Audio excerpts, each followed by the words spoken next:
Bonsoir bien-aimés, enfants de Dieu, fils de Dieu, servants de Dieu, serviteurs de Dieu. Ce soir, nous allons aller dans le livre de Hébreux, chapitre 12, à partir du verset 14. Hébreux, chapitre 12, à partir du verset 14. De quoi il est question? Je lis cette portion d'écriture. Recherchez la paix avec tous et la sanctification sans laquelle personne ne verra le Seigneur. Au verset 15, veillez à ce que nul ne se prive de la grâce de Dieu, à ce qu'aucune racine d'amertume poussant des rejetons ne produise du trouble et que plusieurs n'en soient infectés. Alléluia.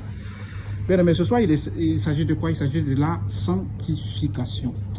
C'est un sujet qu'on n'aborde pas tout le temps dans les églises, dans certaines églises. Bon, voilà.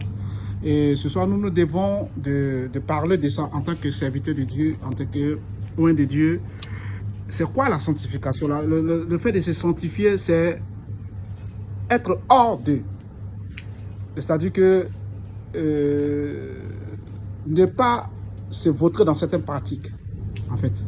Sanctifier son corps, son âme, son esprit, et sanctifier tout ce qui peut t'amener à être disqualifié vis-à-vis du Seigneur. Alléluia. Sanctification égale à abandon de beaucoup de choses.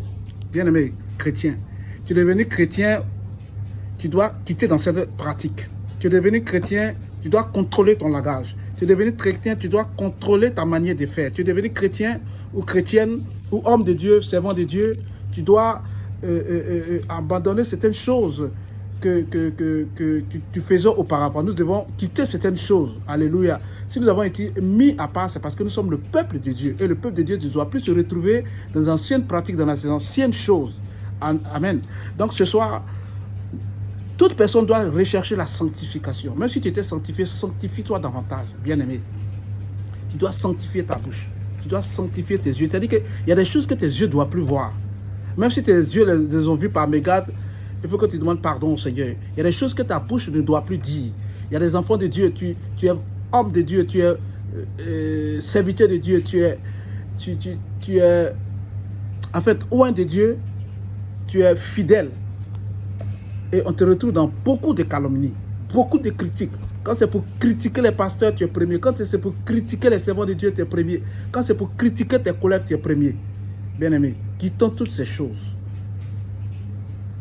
Allons vers la sanctification, allons vers la vérité de Dieu, la justice de Dieu. La Bible déclare que sans la sanctification, nul ne verra Dieu. C'est-à-dire que tu peux prier, tu peux jeûner, tu peux faire des jeûnes de 60 jours, 40 jours, 50 jours, mais si cela n'est pas suivi de la sanctification, bien-aimé, tu te fatigues. Amen. Donc ce soir, toi qui me suis au travers de cette vidéo, recherchons premièrement la sanctification. Amen. Sanctification dans tous les domaines. Amen. La sanctification sur tous les plans. En vue de nous débarrasser de des choses là qui peuvent nous fermer le royaume des cieux demain. Donc toi qui m'écoutes, médite sur cette parole. Recherche ce qui est bon et agréable devant l'Éternel. Quitte dans certaines pratiques. Abandonne certaines choses. Même si parfois cela peut te coûter du prix, mais fais-le parce que ton Seigneur te demande cela. Parce que sans cela, il te sera difficile, il nous sera difficile de voir Dieu. Ce n'est pas moi qui le dis, c'est la Bible qui le dit. Alléluia. Recherchez la paix avec tous. On doit être en paix avec tout le monde.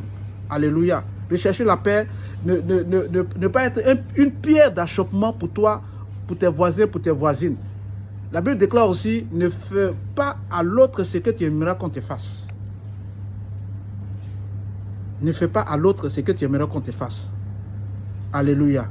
Donc toi qui m'écoutes au travers de cette vidéo, que l'Éternel te bénisse. Et mon vœu pour toi est que, après avoir fini de servir l'Éternel sur cette terre, que tu le serves aussi dans le royaume des cieux. Que tu sois aux côtés de lui, qu'il soit fier de toi, qu'il soit fier de nous. Après avoir fini de prêcher, après avoir fini de prophétiser, après avoir fini de guérir les malades. Il faut que nous puissions entrer dans la félicité de Dieu. Tel était mon message ce soir. Que Dieu te bénisse. Je prie que la grâce et la faveur de Dieu te transforment ta vie. Et que là où c'était difficile, et que l'Éternel apporte la solution. Que le Saint-Esprit même nous guide dans nos pas, nous guide dans notre vie chrétienne. Que le Saint-Esprit soit nos yeux, nos oreilles, nos bouches, afin de faire sa volonté. Que l'Éternel te bénisse.